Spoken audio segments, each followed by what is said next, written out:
അപ്പോൾ നമുക്കിത് ചിക്കൻ മന്തി ഉണ്ടാക്കാം. അപ്പം നമ്മൾ കഴുകി വൃത്തിയാക്കി എടുത്തിട്ടുള്ള ചിക്കൻ ഉണ്ട്. അതിനകത്ത് നല്ല ഹോളൊക്കെ എടുത്തിട്ട് അതിനകത്ത് ആവശ്യമുള്ള ക്യാപ്സിക്കം, ഗ്രാമ്പൂ, പട്ട, കുരുമുളക് ഇതെല്ലാം ഹോളായിട്ട് ഇടുക. അതിൻ്റെ കൂടെ ഒരു മാഗി ക്യൂബ്സ് കൈവച്ച് നല്ലപോലെ ഞെരടി പൊട്ടിച്ചെടുക്കുക. 2 ചെറിയ പീസാണ് ഞാൻ എടുത്തിട്ടുള്ളത്. നമുക്ക് കുറച്ച് ക്വാണ്ടിറ്റി ഉള്ളു ചിക്കൻ, അതുകൊണ്ട് അതും കൂടി അതിൻ്റെ കൂടെ ചേർത്തതിന് ശേഷം ആവശ്യത്തിന് മഞ്ഞൾപ്പൊടി ചേർക്കുക. 2 തക്കാളി നന്നായിട്ട് കഴുകി അത് നല്ലപോലെ അരച്ച് പേസ്റ്റ് ആക്കിയിട്ട് അതും കൂടെ ചേർക്കുക. ഇതിൻ്റെ കൂട്ടത്തിൽ എരിവിന് ആവശ്യമുള്ള കുരുമുളക് പൊടി, പിന്നെ ഫുഡ് കളർ വേണമെങ്കിൽ മാത്രം. ഞാൻ ഇച്ചിരി റെഡ് കളറിലെ ഫുഡ് കളറാണ് ഇപ്പം അത് ചെയ്തിരിക്കുന്നത്. അതിൻ്റെ കൂടെ ആവശ്യത്തിനുള്ള ഉപ്പ് ചേർത്ത് കൊടുക്കുക. എന്നിട്ട് അതിൻ്റെ കൂട്ടത്തിൽ നമുക്ക് ഓയിൽ വേണേ, നല്ലപോലെ ഓയിൽ ഒഴിക്കുക. അതിൻ്റെ കൂടെ നമ്മൾ പേസ്റ്റാക്കി വെച്ചിരിക്കുന്ന ഗാർലിക്കും കൂടെ ചേർത്ത് കൈവച്ച് നന്നായിട്ട് കുഴച്ച് 1 മണിക്കൂർ ഇതിനെ റെസ്റ്റ് ചെയ്യാൻ വെക്കണം.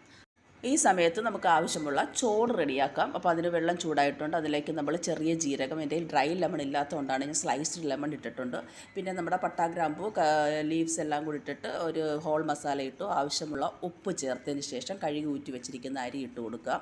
ഈ അരി നമ്മൾ 50%, അത് പകുതി മാത്രമേ വേവിക്കാവുള്ളൂ. നമ്മളിനി ദം ചെയ്യേണ്ടതാണ്. അപ്പോൾ പകുതി വെന്ത ചോറ് നമ്മൾ ഒരു പാത്രത്തിലോട്ട് ഊറ്റി മാറ്റിയിട്ടുണ്ട്. ഇപ്പോൾ ഏകദേശം 1 മണിക്കൂറായിട്ടുണ്ട്. നമ്മൾ കുക്കറിനകത്തോട്ട് ചിക്കൻ നമ്മൾ നിരത്തി വെക്കുവാണ്. ഇത് ഞാൻ ചെറുതായിട്ടൊന്ന് ഡ്രൈ ആക്കി ഒന്ന് ഫ്രൈ ആക്കിയിട്ടുണ്ട്. കാരണം എന്താ വെച്ചാൽ എനിക്ക് പുഴുങ്ങിയെടുക്കാൻ അത്ര ടേസ്റ്റ് ഇല്ലാത്തതുകൊണ്ട് നിങ്ങൾക്ക് ഇഷ്ടമുള്ള പോലെ ചെയ്യാം. എന്നിട്ട് അതിൻ്റെ പുറത്തേക്ക് നമ്മൾ വേവിച്ച് വെച്ചിരിക്കുന്ന ചോറിടുക. ചോറിൻ്റെ പുറത്ത് വലിയ നീളമുള്ള പച്ചമുളക് കുത്തി വെച്ചിട്ട് അതിൻ്റെ പുറത്ത് വീണ്ടും ചോറിടുക.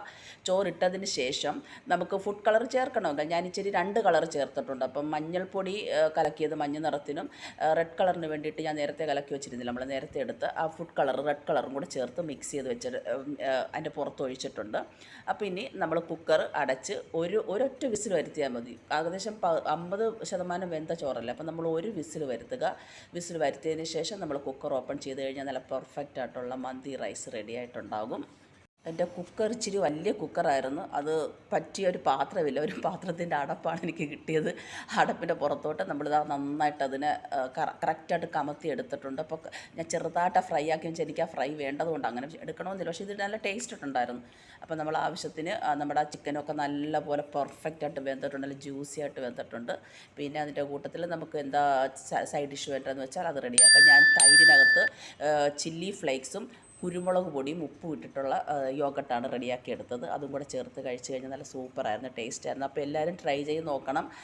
ട്രൈ ചെയ്ത് നോക്കിയിട്ട് ഇഷ്ടപ്പെടുവാണെങ്കിൽ കമൻറ്റ് ഇടണം, ലൈക്ക് ചെയ്യണം, എൻ്റെ ചാനൽ സബ്സ്ക്രൈബ് ചെയ്യണം.